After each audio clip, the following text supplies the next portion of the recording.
You're listening to Life Check Yourself with life coach, transformational leader, and dating and relationship badass, Marni Battista.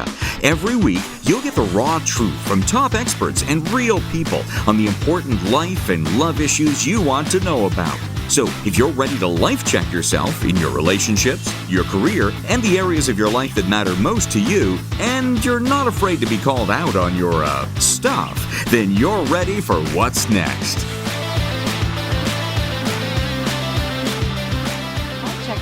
With Jamie Cannon, powerful ways to turn off the narcissist. Ladies, welcome.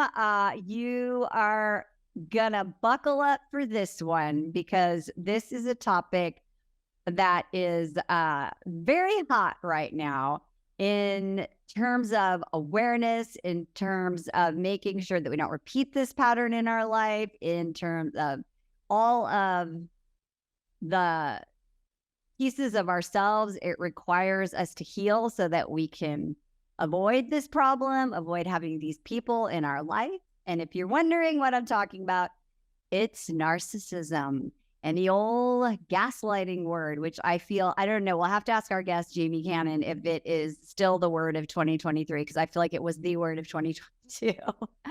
So I'm super excited to have you here. Jamie is a writer. She specializes in trauma, anxiety, and grief, and she's got a passion for empowering others, and particularly victims of abuse and domestic violence. And so she has a very important role in her mission in this world that we're living in right now.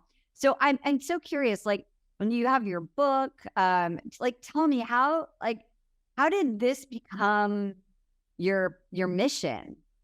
You know, what is that story for you? Yeah, so I've worked with women, mainly women, obviously, in the past. And domestic violence victims kind of have a special spot in my heart just because it's such a challenging place to be in. And everyone says there's all these resources, but when it comes down to it, there really aren't a lot of resources that help in the moment. So we have more than we used to, but women are still really largely left on their own to deal with those situations. And because of my work with them in the past, what I noticed is the patterns that build up to those situations probably could have been stopped early on if we as women were more aware of what to look for.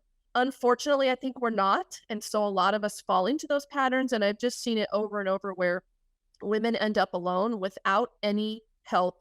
And everyone says, why didn't you leave sooner? Why didn't you make that choice to get out? And I just want to raise public awareness to a lot of times they can't. They weren't aware of what was going on. They didn't know what led up to it. They didn't know the signs. So that's been my personal mission. I want people to see those signs, kind of like as the personal empowerment part, that you can see this before it gets to the point where you can't leave, or it gets to the point where you're stuck in a relationship, whether, it's in a job or in a marriage with kids, whatever that looks like, that it just doesn't seem feasible for you to leave. Maybe if we were aware of those steps beforehand, then we as women wouldn't get into those situations. So I've just kind of made it my personal mission to raise awareness of that for women. I think this is so powerful because I work with really smart, successful people, right? And the stories of what they have overcome or what they have sort of come to realize was happening. That's really interesting that you say that, because I do feel like that's what I hear. It was like, it's sort of like caught up with them and it wasn't what they realized it was, right? Because a lot of us have these models of bits and pieces of this that in some ways are acceptable, like in relationship, how we saw people as we grew up. So can you just talk about like what it is that sort of makes it hard to recognize the signs so people could sort of be like not beating themselves up about it anymore? Right. And I like what you said about, I think there's this misnomer that people who get stuck in these situations don't have education, they're not successful, and that's really wrong. I mean, it crosses all bounds. There's just nothing that it can't cross. It crosses all lines. So I really like that you pointed that out, because I think women beat themselves up thinking I should have seen it coming, but really, should you have seen it coming? I mean, some of it is you have to experience it to see it. That's what I've learned with a lot of these women. I mean, narcissism is the hot topic of the decade, I feel like. There are actual narcissistic personalities, but there are also people who have those tendencies. And maybe it's not a full-blown personality, but I think that's where it gets really gray and murky for women. Like, why didn't I see this coming? Maybe it was those tendencies in the beginning were very well hidden and the manipulation was more sophisticated. And I think, if you're someone who's looking for that mutual care, you really want that relationship, you want to settle down, it's really easy to overlook those very subtle warning flags because you're hoping they'll work themselves out down the line. And maybe what you watched when you were growing up was a lot of power and control issues in relationships, but maybe it wasn't. A lot of the women I talk to say, my parents, they were great role models. They had a wonderful relationship. I don't know what happened. Where did it all go wrong? I don't know what I did wrong. And I think it just goes back to, we have that inner hope. Things are going to work out. We kind of carry the light for the hope that things are going to be great. And a lot of times we set ourselves up because of that to take the fall in a really hard, horrific way. And I think for women, my heart hurts that we can't see things sooner, but also women have to learn that balance of, do you never trust anyone and you think everyone's out? Well, that's a really interesting. So I want to talk about that one, then we'll kind of go backwards. But because I was talking about something on TikTok, and I was talking about how when you're dating, like putting it out there, like, what you're looking for and being clear about it and confident about it. And I think that it's like 500,000 views. I mean, it's like one of the biggest videos that I did. But what broke my heart about it, Jamie, and I would love for you to talk about this, is there were so many people on there that were like, don't do that. The narcs are going to get you. The narcs are looking for that. Like you're going to get so screwed over. You're like becoming bait, all of those kinds of things. And it made me sad because I think that there are some of those people, but when we don't have our self-worth sort of in order and we don't have our confidence, then yeah, we can attract the wrong people. So the intent of that completely got like misunderstood because people have a lot of pain. So let's just first talk about like, what are the signs? Like when you say your mission is to let people know what are the signs so that you can look for them early on, what are some of those things? So I always go back to power and control. I know the beginning stages of a relationship, I think that's what makes it so hard, is it's so fun, everything's exciting, a lot of times it's rushed. So it's kind of the perfect recipe for disaster in some ways. But the very beginning signs, I always go back to listen to your gut. I think as women, we don't do that. We think that we're maybe oversensitive or we're reading into things too much, but really it goes back to listen to your gut, trust your instincts. If you're in the beginning part of a relationship and you feel like, it's the relationship is growing and things are getting better, but I'm really having a hard time connecting emotionally on a higher level, don't always just attribute that to, well, maybe they're afraid of commitment. It could be something more. It could be that they're testing you out and waiting to see how easy is it to get you to buy into it without me having to put a lot back. Narcissists, as we say, there's no empathy there. So their feelings are really the only feelings that matter. The problem is in the beginning of a relationship, they're probably going to go overboard to make you feel like your feelings really matter. And we call that love bombing clinically. So you have someone who's sending you letters every day and texting you and telling you you're wonderful and buying you gifts. And you're just like, wow, where did Prince Charming come from? I don't understand how I got so lucky. But if that continues and there's never any real sense of emotional connection, you just like love bombing, you feel like someone's throwing all these things at you kind of to buy you in some way, to buy your trust, to buy you being more emotionally vulnerable with them. That's a time when we need to listen to our gut and say, this is a serious red flag. Something's not right here. Yeah, I want to talk about that because I think there's a fine line, right? Like I have clients that aren't used to receiving, right? So even if someone is kind or offers to do something, they'll be like, oh, I'm getting love bombed. And I'm like, are you? Or is this just like uncomfortable for you? And then there are clients who are like, their little gut says, or their big gut says, this guy doesn't even know me. Like, how can he be saying these things about me? I can't believe he really, like, already he wants to, take me skiing in Tahoe. Like, that's amazing. But that's it feels weird. And there's just such a big difference between those two things. Like, one is like your gut and one is like hard to receive and a little bit of fear of opening up. But one feels like love and fear and one feels like pain and protection. And I think, like, if we could, as women, know ourselves well enough that we could listen or hear that, and then of course act on it, that would kind of be the magic, right? Right, absolutely. And I think self-awareness is key. So one of the things I always tell women is two things are really important. Know your buttons ahead of time. Know where your vulnerabilities are. Know what really bothers you. Know if somebody comments on the way you look or where you came from, and that really concerns you and bothers you. Know those things that get under your skin. Know those better than anyone else will ever know them. That's the first step. And the second thing I always tell them is know your boundaries. So there's boundaries and then there's limits you set around those boundaries.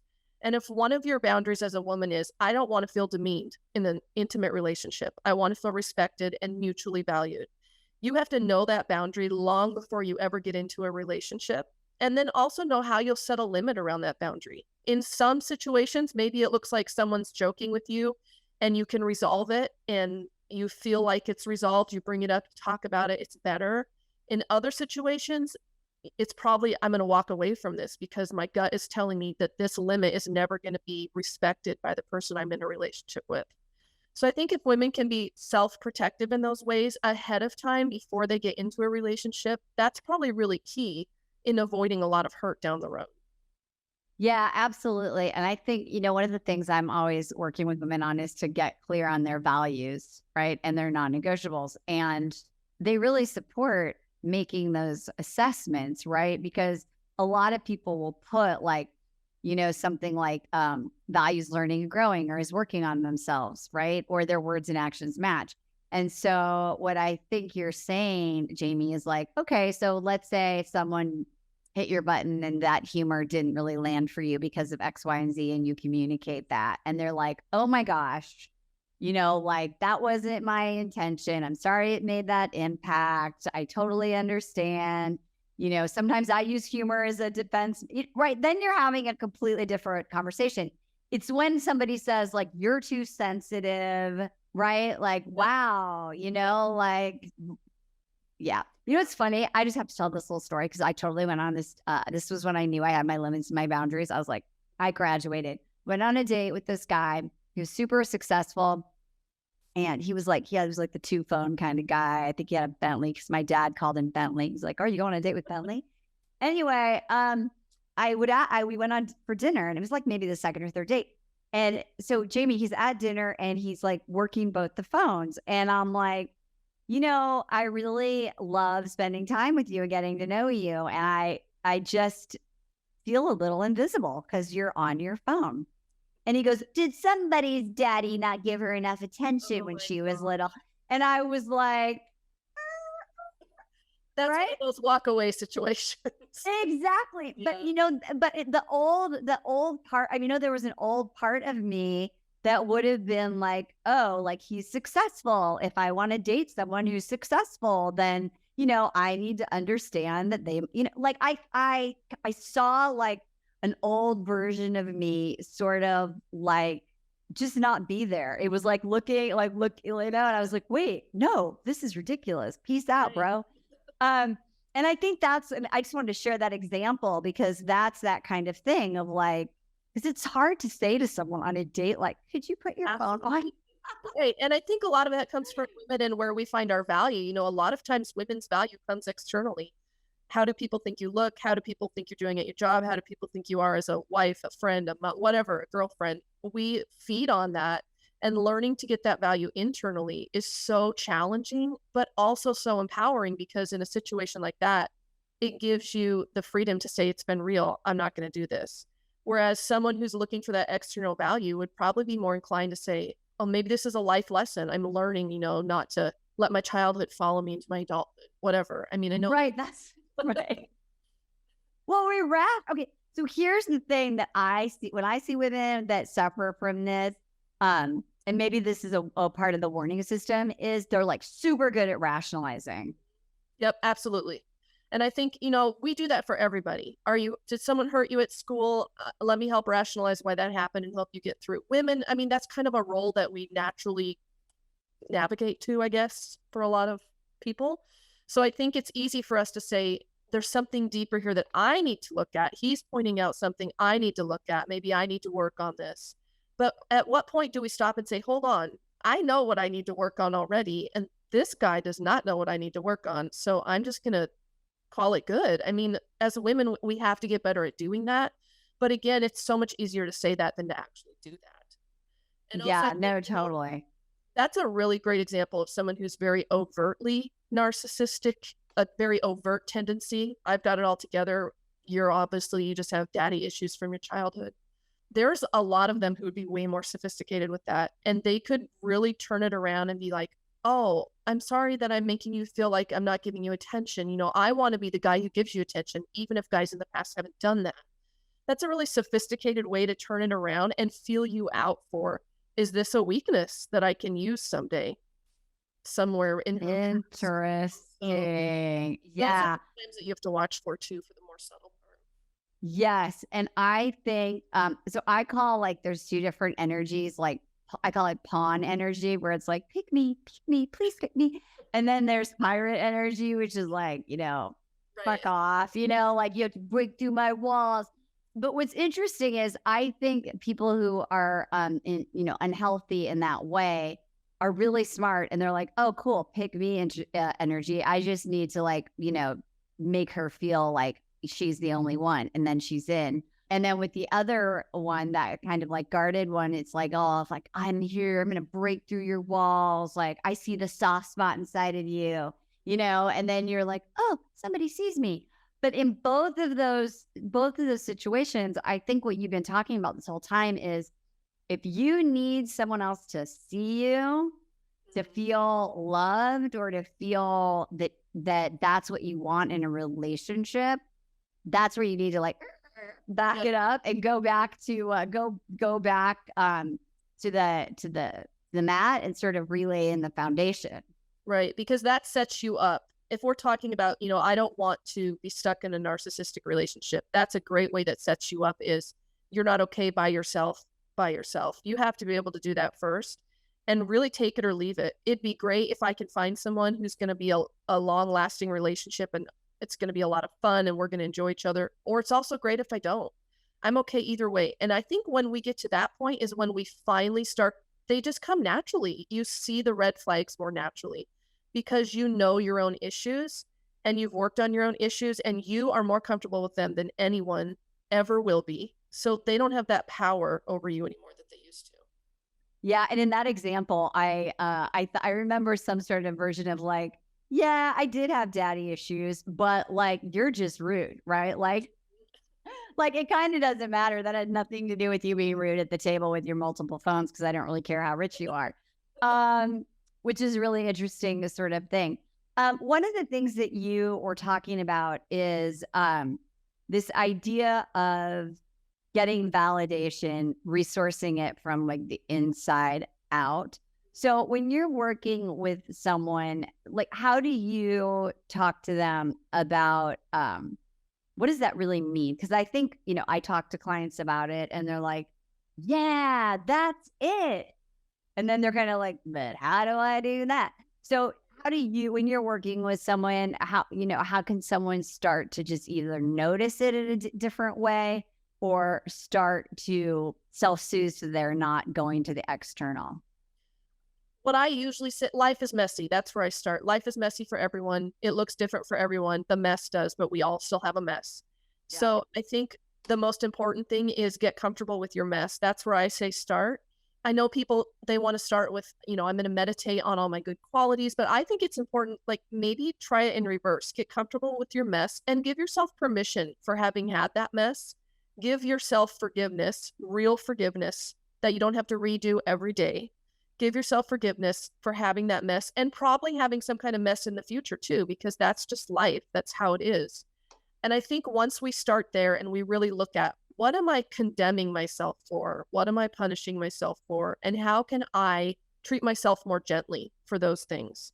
At that point, it's kind of like this whole new awareness of, wow, it opens a door to, what kind of life do I want to lead? If I know this isn't what I want to lead, I don't want to repeat these same mistakes and this same ick that I've been doing, then what kind of life do I want to lead? And to get there, you have to let go of the bags that you're carrying from the messes of the past.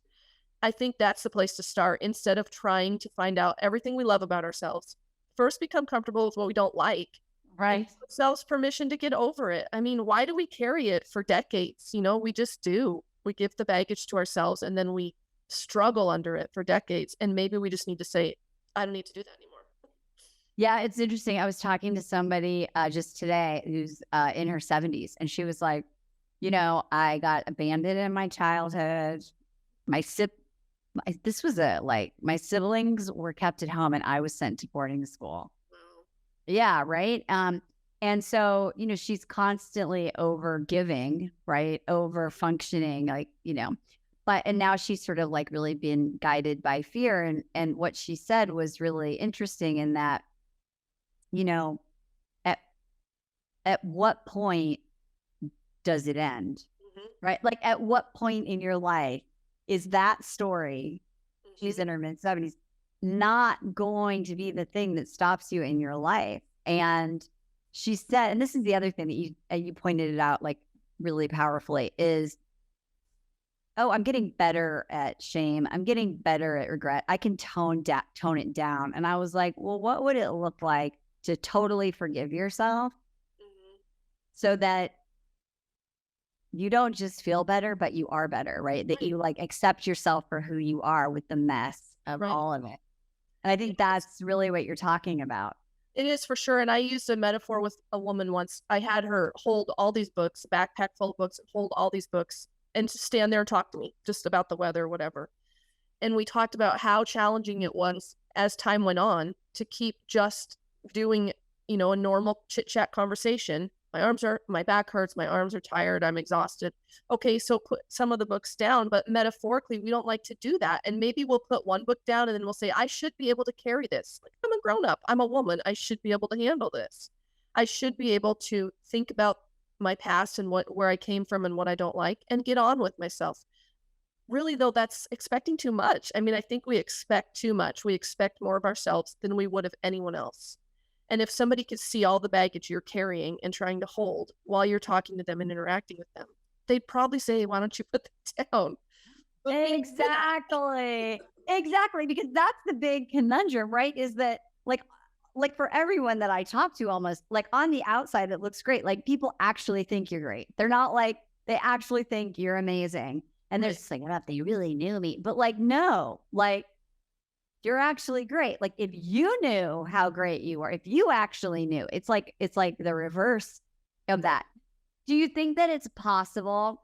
Like, if you were going to speak to all those women in the TikTok comments who were like, never show yourself, like someone who, is it possible to recover from being in a relationship of that trauma and be able to be in a healthy relationship? Yes, it will change you. I don't want to ever tell people it won't change you, because it will change them organically. They will act differently with people. They will feel differently about people. Sometimes it's not a bad thing, because a lot of times those women who have recovered from those relationships, they're the ones who can go on to tell other people, whoa, do not do this. Yeah. They're the ones you can call for a second opinion. Should I date this guy? And they'll say no.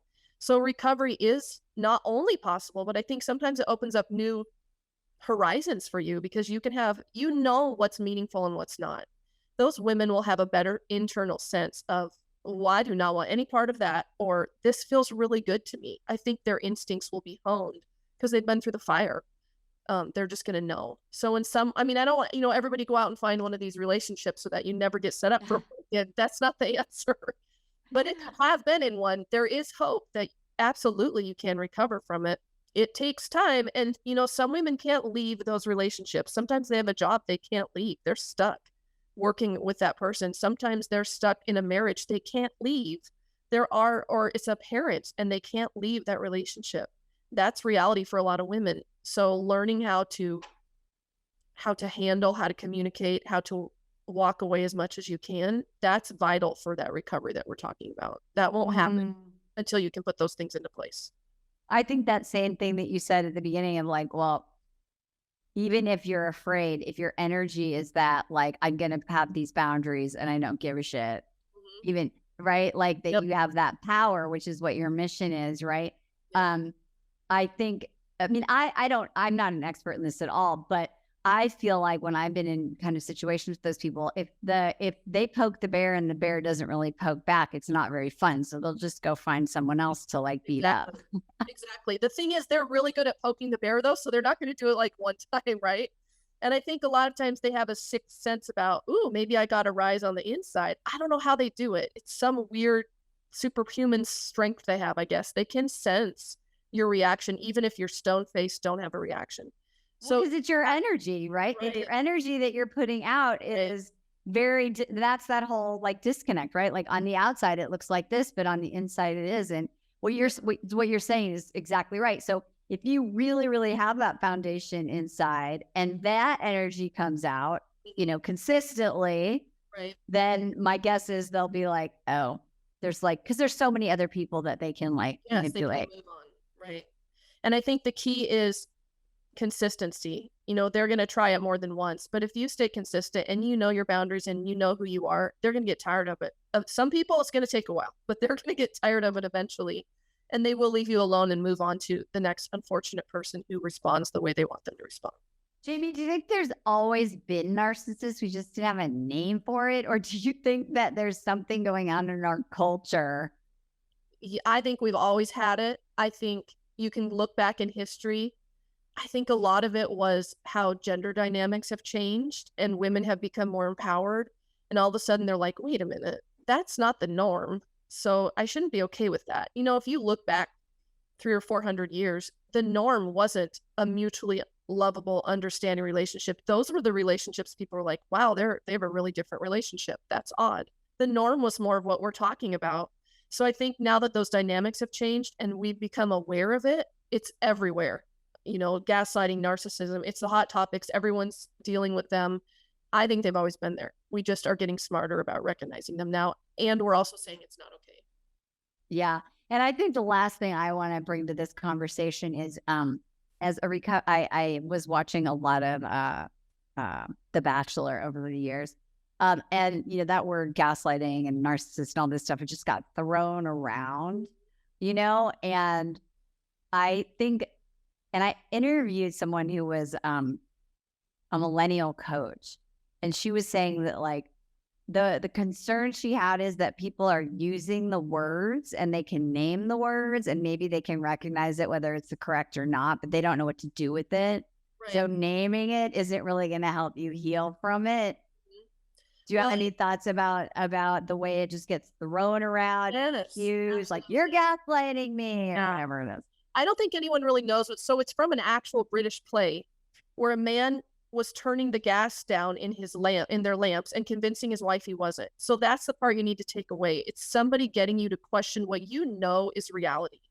I know the reality is you're sitting across from this table telling me I have daddy issues, but you're the one on the phone ignoring what we're talking about and not even present. That's the reality. And then someone's going to try to get you to question what you know in your core. So when I bring up gaslighting, I want women to say, I know this is true. And there are going to be very sophisticated people I'm around who try to convince me. And maybe they do convince me. Is that really true? Is the reality I know not true? And I think that's where it goes back to. You have to know your limits. You have to know who you are, so that it can't be questioned. So you can always say, well, I don't know what you're talking about, but I know what my reality is. And I don't know where you're from right now, but it has nothing to do with me. I love that. And that's an example. Rewind that, write it down, ladies. That's a great example of how you just sort of stop it. And I think the thing is that you get into those like defending, you know, and then that's like fuel for the fire of the person who is actually gaslighting you, right? And I always tell everyone, you cannot argue with a narcissist or a gaslighter any more than you can reason with someone who's drunk. You can't do it. There's no point in even playing the game. Amen, sister. You're amazing. Thank you so much. You all need to go get Jamie's book. The link will be in the show notes, but it's called The Fight for Survival, Undermining Psychological Warfare. Jamie Cannon, you want to definitely make sure you check that out. So I'm so grateful that you have joined us. I feel like anytime I can spread the mission that you have to help women be empowered and create safety for yourself. Yes, absolutely. Thank you. I appreciate the time. Awesome. Ladies, whatever you do, I think what we're talking about here is radical honesty with yourself. And that means that you got to life check yourself. So we'll see you next time. Bye-bye. Hey, thanks for tuning into today's show. So if being in an intimate relationship in which you feel 100% seen, heard, and accepted by a high caliber man is a priority for you right now, and you're interested in seeing if you're a fit for working with me and my team at Dating with Dignity, here's what I want you to do. Just head over to DWD VIP, that's D as in dating, W, D as in dating, VIP.com, and book a call to speak with my team. We'll get on the phone with you for about 60 minutes and you'll get crystal clear on what's stopping you from finding true love right now. We'll also take a look at what you want to create, what you want your whole life to look like when you're able to finally be fully expressed as a woman in a healthy relationship with an incredible guy. And if we can help you get from where you are right now to where you want to be, we will show you the fastest path possible that makes sense for you to do that. We help smart, successful women all over the world solve this one missing piece in their life so they can finally have it all. So to see if we can help you do the same thing, head over to DWDVIP.com. I'm Marni Battista, and let's talk soon.